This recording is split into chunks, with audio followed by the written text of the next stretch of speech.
Aloha champions, and welcome to this Tuesday science video. In today's video, we're looking at two new inventors. So just like we did last week with our previous four inventors, for each inventor today, Ruth Wakefield and Louise Braille, I need you to write a sentence about what kind of inventions did they make? What kind of challenges or disappointments did they face in their way in becoming an inventor? And one interesting fact about the inventor or their inventions that you learned through this story. So today we're talking about Ruth Wakefield and Louise Braille. So without further ado, let's start talking about Ruth Wakefield. Ruth Wakefield.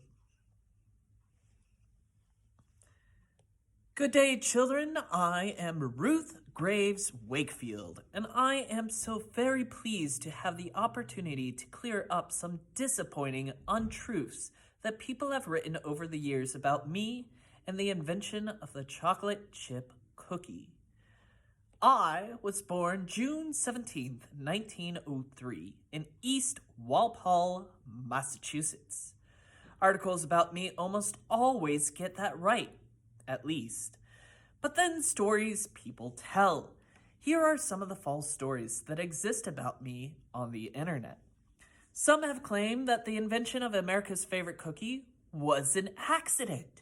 They say I ran out of nuts and in a panic I chopped up a Hershey bar to throw into the cookie dough. Well, that's utter nonsense. I kept a strict inventory of my food pantry's contents.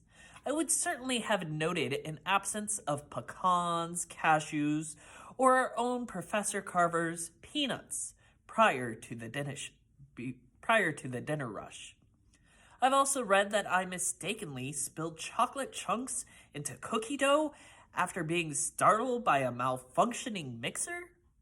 Having spent most of my life in kitchens, including my college years during which I studied the household arts, I assure you that my response to a broken appliance would have been a mild irritation followed by a call to the repairman. Here is the truth about the chocolate chip cookie. It may not be the most thrilling story in the world, but I can't concern myself with that. In 1930, my husband Kenneth and I opened a restaurant near Boston called the Toll House Inn. The inn was my pride and joy, and I took its operation very seriously. Some have suggested I was a bit of a tyrant with the staff. I don't deny it. If a waitress wasn't able to fold a napkin exactly right, I would suggest that perhaps her skills were better suited to one of those greasy spoons. Yes, I wanted my restaurant to be the best. I'm fairly certain that that is not a crime.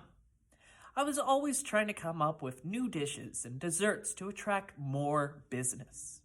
So I set out, quite deliberately, to invent a new cookie. And after some trial and error with different ingredients, I created the chocolate chip cookie in 1938. I did it by improving a butterscotch cookie already on my menu. That's all there is to it.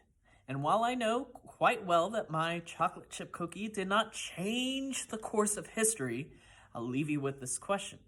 If you were stranded on a desert island, which would you prefer to have?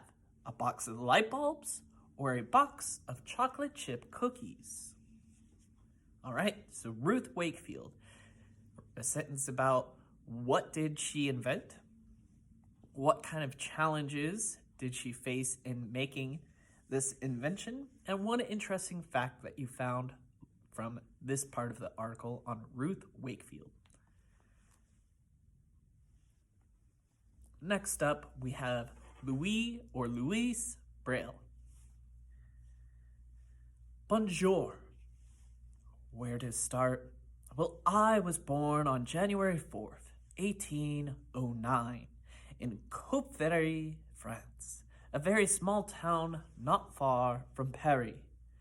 When I was a child, my favorite place to play was my father's workshop. Oh, it was très magnifique. He made saddles and harnesses for horses. I'll never forget the wonderful smells and the sounds of the leather and the tools. But these simple joys would not last. The entire course of my life changed when I was only 3 years old. One day when I was using some of my father's tools, I managed to poke myself in the eye. But this was not just any poke. Quel Kigin, what bad luck! The eye became infected and the infection spread to my other eye. By age of 5, I was completely blind. While it made learning more challenging, being blind didn't dampen my desire. As you probably hunger for chocolate or pizza, I hungered to read. Unfortunately, at that time, books for the blind to read by touch were scarce. They featured giant raised letters, but they were very heavy and difficult to produce, and not at all practical. Consequently, almost everything I learned from books was read to me by my teachers at that school for the blind in Paris. Then, when I was 12, a French army captain named Charles Barbier visited my school. He told us about night writing, a communication system that he'd invented for soldiers on the battlefield. Night writing was a complicated code of dots pressed into paper, and I do mean complicated. The system was so hard to learn that the army gave up on it. But it got me thinking. What if there were an alphabet for the blind that could easily be read, but didn't have to be written with extra large letters? And what if blind people could also write in this alphabet without using a big clunky machine? Transforming night writing into this new alphabet became my mission, and by age 15, I had done it.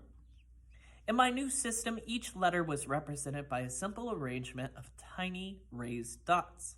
Just as I hoped, my invention allowed full-length books for the blind to be lighter and smaller, so they were much easier to print. And even more importantly, my alphabet was very easy to read by touch, and also gave the blind a practical way to write using only a simple stylus, kind of a pencil that you kind of poke into to make your letters. In the years that followed, I added to my invention so that blind people could read and write music and mathematical equations. The Braille alphabet had caught on, and Braille books have been published all over the world. Que merveille! It is incredible, don't you agree? Here's an example of a modern typewriter used to type in Braille. So, with that, we've learned about Ruth Wakefield and Louis Braille. For both of them, we want to write about what inventions did this inventor create? What challenges or disappointments did they face on the road to invention? And what are some interesting facts that you learned about both Ruth Wakefield and Louis Braille? With that, I hope you enjoyed this video. Stay awesome, and I will talk to you real soon.